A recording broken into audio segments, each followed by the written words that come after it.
اي حد عنده خشونة متقدمة وجرب علاجات كتيرة ما جابتش نتيجة، هحاول اساعده انه اكتب له روشتة العلاج، ولكن لا تؤخذ الا تحت اشراف الطبيب. لازم يرجع للطبيب المعالج، تعتبر ارشاد ليه فقط.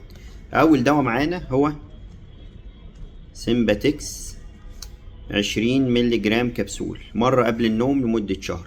الحاجة التانية فيتامين بي 12. فيتامين بي 12 مهم جدا للأعصاب.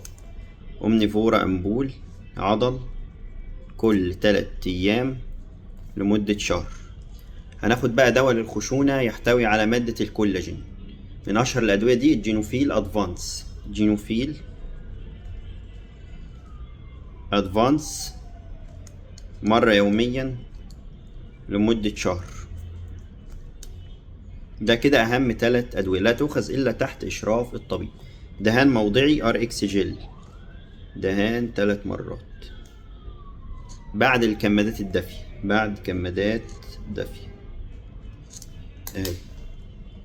دي توريها للدكتور اللي بيعالجك، تستأذنه، ولو كتب لك الأدوية دي تاخدها، ما كتبها لكش ما تاخدهاش من نفسك.